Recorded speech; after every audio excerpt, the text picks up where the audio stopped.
안녕하십니까. 사도행전 묵상 58번째 시간, 오늘의 제목은 당할 위험에서 구출되는 바울이라고 하는 제목으로, 오늘 본문은 사도행전 23장 12절에서 30절까지의 말씀입니다. 사도행전 23장 12절에서 30절까지의 말씀을 봉독하고 시작하겠습니다. 자, 12절 말씀입니다. 날이 새매 유대인들이 당을 지어 맹세하되 바울을 죽이기 전에는 먹지도 아니하고 마시지도 아니하겠다 하고 이같이 동맹한 자가 40여 명이더라. 대제사장들과 장로들에게 가서 말하되 우리가 바울을 죽이기 전에는 아무것도 먹지 않기로 굳게 맹세하였으니 이제 너희는 그의 사실을 더 자세히 물어보려는 척하면서 공회와 함께 천부장에게 청하여 바울을 너희에게로 데리고 내려오게 하라. 우리는 그가 가까이 오기 전에 죽이기로 준비하였노라 하더니, 바울의 생질이 그들이 매복하여 있다 함을 듣고 와서 영내에 들어가 바울에게 알린지라. 바울이 한 백부장을 청하여 이르되 이 청년을 천부장에게로 인도하라. 그에게 무슨 할 말이 있다 하니 천부장에게로 데리고 가서 이르되 죄수 바울이 나를 불러 이 청년이 당신께 할 말이 있다 하여 데리고 가기를 청하나이다 하매, 천부장이 그의 손을 잡고 물러가서 조용히 묻되 내게 할 말이 무엇이냐 대답하되 유대인들이 공모하기를 그들이 바울에 대하여 더 자세한 것을 묻기 위함이라 하고 내일 그를 데리고 공회로 내려오기를 당신께 청하자 하였으니 당신은 그들의 청함을 따르지 마옵소서. 그들 중에서 바울을 죽이기 전에는 먹지도 않고 마시지도 않기로 맹세한 자 40여 명이 그를 죽이려고 숨어서 지금 다 준비하고 당신의 허락만 기다리나이다 하니, 이에 천부장이 청년을 보내며 경계하여 이 일을 내게 알렸다고 아무에게도 이르지 말라 하고 백부장 둘을 불러 이르되 밤 제3시에 가이사랴까지 갈 보병 200명과 기병 70명과 창병 200명을 준비하라 하고, 또 바울을 태워 총독 벨릭스에게로 무사히 보내기 위하여 짐승을 준비하라 명하며, 또 이 아래와 같이 편지하니 일렀으되 글라우디오 루시아는 총독 벨릭스가 갖게 문안하나이다. 이 사람이 유대인들에게 잡혀 죽게 된 것을 내가 로마 사람인 줄 들어 알고 군대를 거느리고 가서 구원하여다가 유대인들이 무슨 일로 그를 고발하는지 알고자 하여 그들의 공회로 데리고 내려갔더니 고발하는 것이 그들의 율법 문제에 관한 것뿐이요 한 가지도 죽이거나 결박할 사유가 없음을 발견하였나이다. 그러나 이 사람을 해하려는 관계가 있다고 누가 내게 알려주기로 곧 당신께로 보내며 또 고발하는 사람들도 당신 앞에서 그에 대하여 말하라 하였나이다 하였더라. 아멘. 자, 오늘의 상황은 이 말씀 요점을 통해서 소개해드리면요, 약 40여 명의 열심 있는 유대인들이 바울을 암살하기로 공모합니다. 하지만 하나님께서는 로마 천부장의 권위를 이용해서 이 위험으로부터 바울을 보호하도록 인도하십니다. 오늘의 내용을 보시면 그 종교적 신념이 얼마나 사람을 강하게 하는지를 알게 하죠. 우리 최근에도 저기 아랍 지역에, 이슬람 지역에 IS라는 사람들을 보시지 않았습니까? 그러니까 이슬람 국가를 지향하면서 정말 세계의 어떤 테러도 정말 자행하고, 어떤 잔인하거나 폭력적이거나 무자비한 일들도 서슴지 않고 할 수 있는 그 이유가 무엇입니까? 심지어 자폭 테러까지 하잖아요. 자폭 테러. 옛날에는 비행기 탈 때 그 수화물만 맡기고 사람이 타지 않으면 알람이 울렸죠. 왜요?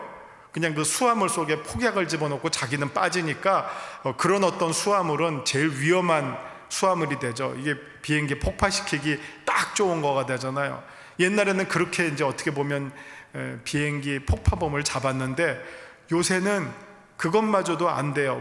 왜냐하면 자기가 폭약을 끼고 비행기를 타버려요. 그리고 그 비행기에서 자폭을 해버려요. 그러면 자기와 함께 다 죽죠. 모든 비행기 승객이 다 공중에서 그냥 산화돼 버리죠. 그걸 서슴지 않고 할 수 있는 그 이유가 무엇입니까? 종교적 신념이에요. 이 종교적 신념은 그래서 제일 어떻게 보면 무서운 거고요. 이게 한번 잘못되면 이거는 뭐 어떻게 바로 잡을 길이 없어요. 이거는 설명이나 설득을 통해서 되는 게 아니에요. 이게 한번 잘못된 방향으로 꽂히면 이거를 뒤집을 수가 없어요. 그렇게 이 어려운 거죠, 종교적 신념이. 그러니까 참 위험한 게 뭐냐면 사실은 지금 IS처럼 정치적 이유를 종교적 신념으로 포장시켜서 세뇌시켜서 정치화하는 게 이렇게 아주 위험하다고 하는 것입니다.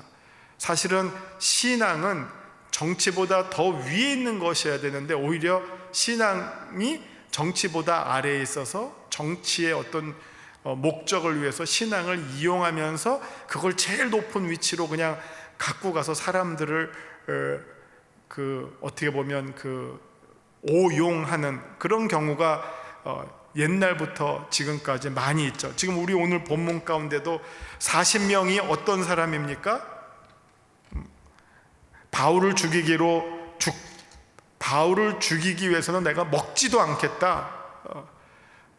그만큼 어떻게 보면 이 한 가지의 사실에 어떻게 보면 이제 사로잡혀 있는 것이죠. 그게 그렇게 중요한 일입니까? 제가 볼 때 여러분 우리 한번 생각해 봅시다.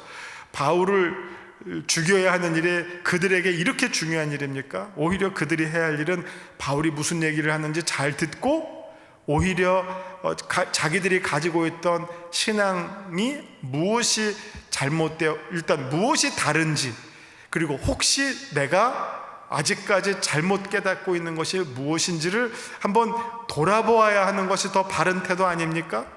그런데 그렇게 하지 않고 바울을 죽이려고 밥도 안 먹고 무조건 뭐 정말 부대 밖에만 나와봐라, 내가 그냥 죽이고 말 테야, 이런 생각을 갖고 있는 사람이 한두 명이 아니라 40명이나 된다.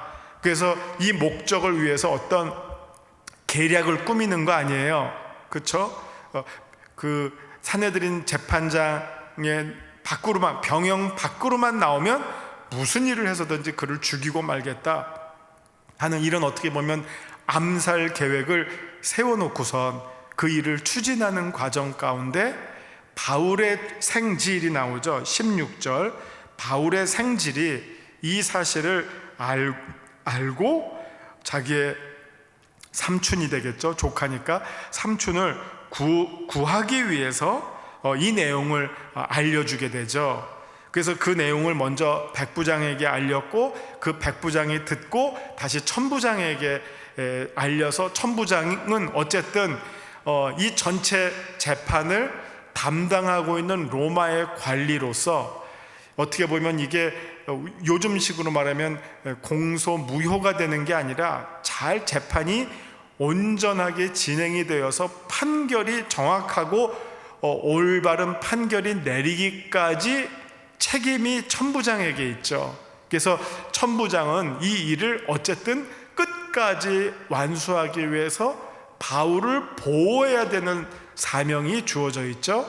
그래서 바울을 보호하기 위해서 로마의 총독이 유대를 지배하는, 그러니까 로마가 임명한 유대 총독이 다스리고 있는 가이사랴 도시로 바울을 어떻게 보면 이제 환송하게 되는 것이죠. 이게 보내게 되는 것이죠. 거기서 재판을 받도록, 총독의 재판을 받도록 보내게 되는 것이죠. 그 장면이 이제 오늘 내용 가운데 나옵니다.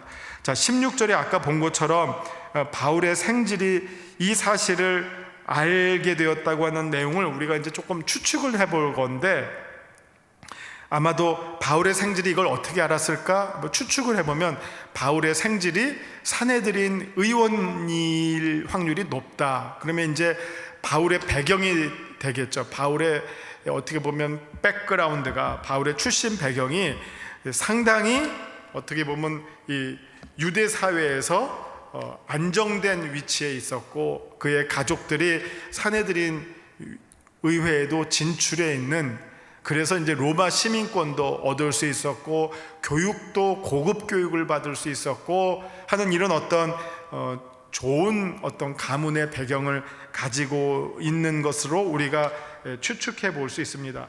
이런 내용은 이제 바울이 어떻게 보면 간접적으로 표현했던 내용인데, 한번 이런 내용이 아마 이것과 관련되지 않았을까. 그래서 빌립보서 3장 7절을 보시면,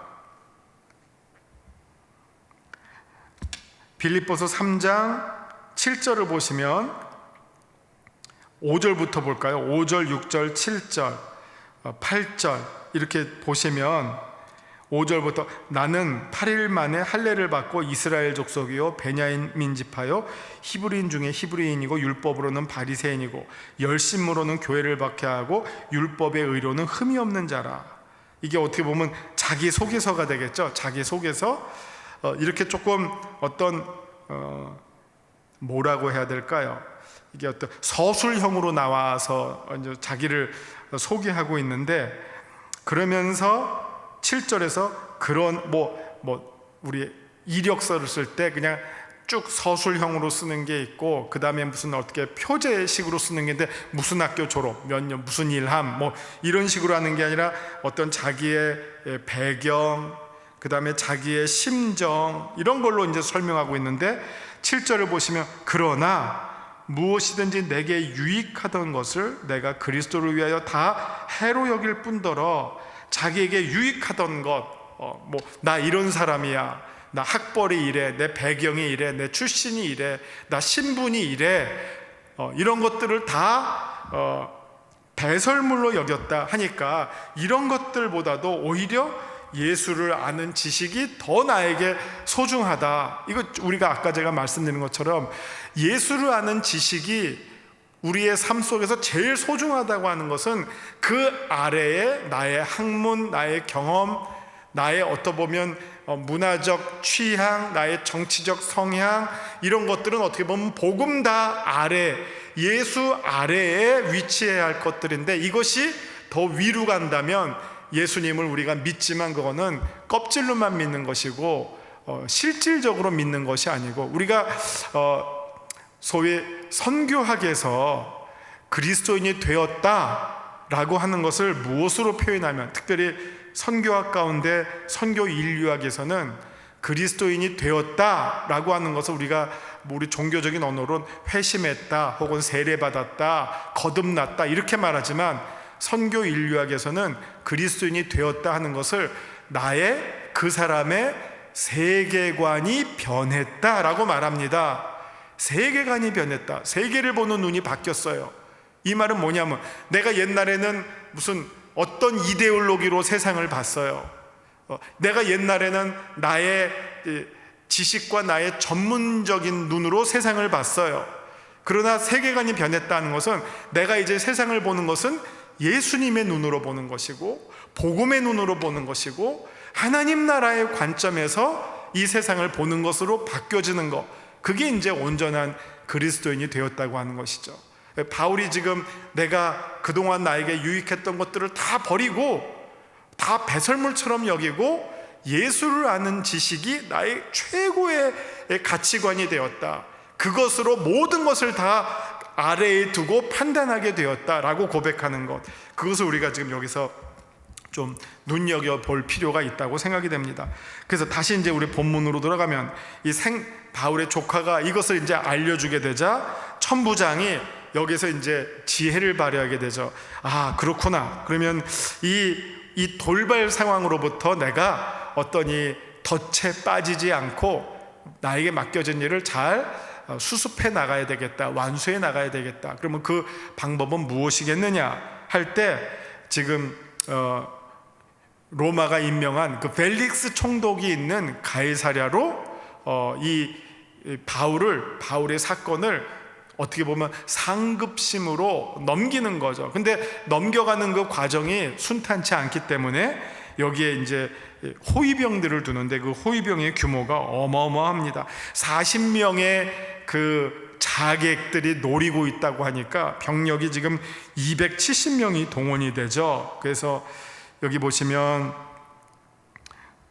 뭐 보병 200, 그 다음에 기병, 말탄 기병 70, 그다음 창을 든 병사 200, 그러니까 470명이 한 사람의 죄수를 호송하게 됩니다. 호송. 그러니까 우리가 이제 지금부터 바울이 로마로 가게 되는 그 여정을 보시면 참 이게 아이러니합니다. 로마로 가는 바울의 신분이 여기 나와 있는 것처럼 23장 18절에 이르는 것처럼 죄수 바울이에요. 죄수 바울. 그래서 죄수기 때문에 이 죄수를 거꾸로 죄수가 도망가지 못하도록 그 죄수를 지키는 그 호송 인력이 있죠. 무장된 호송 인력이 거꾸로 사도 바울의 보디가드가 돼버린 거죠. 경호원이 돼버린 거죠. 이런 어떤 이게 저 어떻게 반전의 매력 아니겠어요? 반전의 매력. 반전의 매력을 통해서 바울이 로마로까지 이어지는 길을 거꾸로 아주 보호를 받으면서 가게 됩니다. 거기에 이제 여기 보시면 24절에 또 바울을 태워 총독 벨릭스에게로 무사히 보내기 위하여 짐승을 준비하라 이렇게 됩니다. 예루살렘으로부터 가이사랴까지의 거리가 약 100km 정도 된다고 해요. 100km. 심리가 4km니까 이게 지금 한 250리쯤 될까요? 하여튼 뭐 그렇게 되나요? 하여튼 제가 지금 계산을 못 하겠는데 하여튼 100km까지 이거 사실은 죄수니까 정말 이 착고에 묶여서 포승줄에 묶여서 걸어가야 될 상황인데 지금 이거는 신변이 위험하기 하고 또 빨리 가야 되기 때문에 이거를 짐승을 태워서 가니까 오히려 더 편하게 지금 가이사랴로 옮겨지게 되는 이런 상황을 맞이하게 되는 것을 보시게 됩니다. 그래서 이 일을 통해서 오히려 바울이 신변을 보호받게 되는 그 장면이 이제 오늘의 본문 상황이 되겠습니다. 자, 지금 소개해드린 내용을 가지고 말씀 산책 부분으로 들어갈게요. 말씀 산책입니다. 사내들인 의회에서 바울을 신문했던 것이 별 효과 없이 끝나자 바울에게 극렬한 반감을 가지고 있던 유대인 40여 명은 바울을 암암리에 암살하기로 유대 종교 지도자들과 계획합니다. 이게 법보다 주먹이 더 빠르다 이런 어떤 마음 가지고 이제 차라리 없애버리자 이렇게 나왔다는 거죠. 의회를 열어 바울을 다시 신문하려는 것처럼 꾸며서 천부장이 바울을 의회에 보내기 위해서 놓아줄 때 바울을 죽이기로 공모한 것입니다. 하지만 이 비밀 계획은 바울의 누이의 아들이 병영 안에 있는 바울에게 미리 알려줌으로 실패하게 됩니다. 이 비밀을 들은 바울은 백부장을 통해 자신의 조카를 천부장에게 인도해 줄 것을 부탁합니다. 천부장을 만나게 된 바울의 조카는 바울을 없애려고 하는 유대인들의 암살 계획을 천부장에게 그대로 전달합니다. 여기에 이제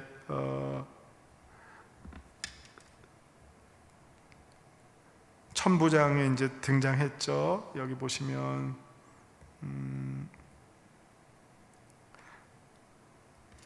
천부장의 이름이 처음으로 등장합니다. 26절을 보시면 그 앞 지금까지 그냥 천부장만 나왔는데 이제 편지를 소개하는 상황이잖아요.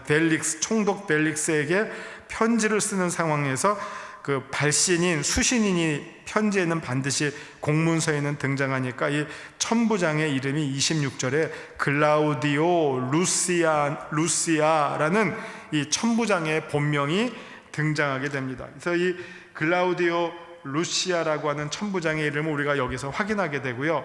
천부장 루시아는 470명의 로마 군인들을 두 백부장들과 함께 붙여서 100km 되는 여행길에 바울을 호송시킵니다. 그리고 자신의 편지를 로마 총독 벨릭스에게 붙이면서 바울이 로마 시민이라고 하는 사실과 그가 죄를 짓거나 죽임을 당할 이유가 없음에도 불구하고 유대인들이 종교적 문제로 바울을 죽이고자 한다는 사실을 알리면서 바울의 문제를 잘 판결해 줄 것을 당부합니다. 사실은 이제 이 다음에 이제 벨릭스 앞에서 또 신문하는 장면을 보시면 아시겠지만 여기서도 아주 치열한 수싸움이 진행이 됩니다. 그래서 이 유대인들은 사실은 바울을 종교적인 문제로 고발을 했어요. 종교적인 문제, 하나님을 모독하는 유대의 어떻게 보면 유대교인이 용납할 수 없는 죄명을 저질렀다 해서 고발했지만 로마의 법정으로 데리고 갈 때는 정치적인 내용을 섞어서 고발을 해요.